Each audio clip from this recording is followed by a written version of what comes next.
Au comité d'orientation de la réforme des finances publiques, COREF, l'heure est à l'évaluation des projets de renforcement de la redevabilité et de la gestion des finances publiques Profit Congo. C'est sur cette note satisfaisante que s'est clôturée la mission de supervision de la Banque mondiale qui a échangé avec les responsables du projet Profit Congo et l'ensemble des bénéficiaires de ces projets sur le bilan depuis le financement initial de 2014 à 2018. C'était du 6 au 12 mai 2019 au siège du COREF. Patience Vumili Aboko Lesseine Bumba Angelani.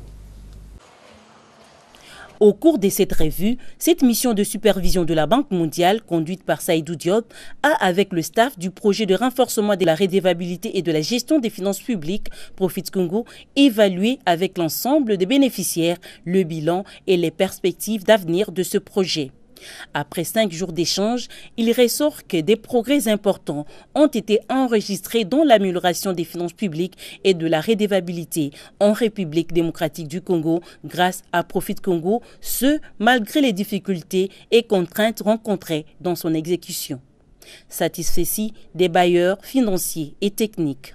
Nous avons noté des progrès importants qui ont été réalisés par le projet Profit Congo ici en RDC. On peut citer notamment le renforcement des capacités budgétaires des ministères sectoriels à travers la mise en place des directions administratives et financières. Aujourd'hui, nous avons 11 directions administratives et financières qui sont installées et qui sont véritablement opérationnelles, qui ont pris en charge les questions budgétaires de leurs ministères.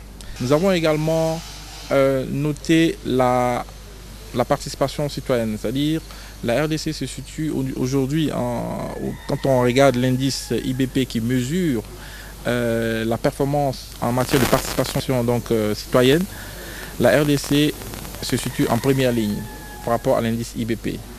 D'autant plus qu'avec l'appui du projet Profit Congo, aujourd'hui la société civile participe à l'ensemble du processus budgétaire. Nous avons également au niveau du projet Profit Congo appuyé l'ensemble des corps de contrôle.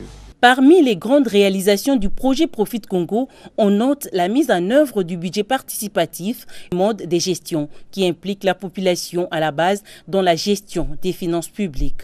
Le projet a également initié ce qu'on appelle le budget participatif, surtout au niveau des entités territoriales décentralisées, aussi bien au niveau de Kinshasa que de certaines provinces. Donc cette initiative permet aux citoyens congolais de participer activement au choix des investissements locaux prioritaires dans les différentes entités territoriales décentralisées. Et également, ils ont l'occasion de rendre redevables leurs autorités locales à travers ce qu'on appelait les tribunes d'expression populaire. Depuis sa mise en œuvre en 2014, le projet Profit Congo a également introduit et appuyé plusieurs réformes au niveau provincial. Nous appuyons 20 provinces sur les 26 et au niveau des 20 provinces, nous avons appuyé les régies provinciales de recettes.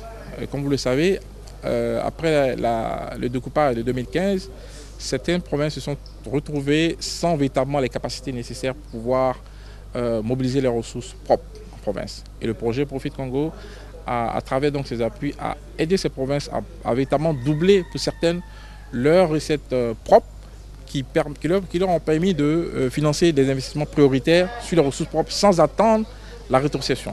Pour Godefroy Missinga, coordonnateur national du COREF, les résultats escomptés du projet Profit Congo sont les fruits d'une parfaite collaboration de toutes les parties prenantes. Nous souhaiterions que cette collaboration se poursuive parce que nous considérons que là où nous sommes, ce n'est qu'une étape. Et nous devons continuer sur cette bonne voie afin de fournir à la population les nécessaires, comme nous le disons, que les finances publiques devraient être un instrument qui doit promouvoir la croissance économique et lutter contre la pauvreté. Et quand vous regardez bien, dans tous les domaines, comme le chargé de projet l'a dit, nous sommes en train d'asseoir les bonnes bases pour renforcer la gouvernance à la fois budgétaire, mais aussi accroître les capacités de mobilisation des recettes. Le défi le plus important de ce pays, c'est que le niveau de recouvrement est largement en deçà du potentiel fiscal de notre pays. Le nouveau chargé du projet Profit Congo à la Banque mondiale, Mamadou Dem, a été présenté à la presse. Il entend poursuivre sa mission sur le pas de son prédécesseur avec les défis majeurs à relever en RDC. Il s'agit de l'amélioration de la mobilisation des recettes, de l'allocation budgétaire dans les ministères, de la mise en place d'une comptabilité beaucoup plus complexe ainsi que du contrôle des finances publiques.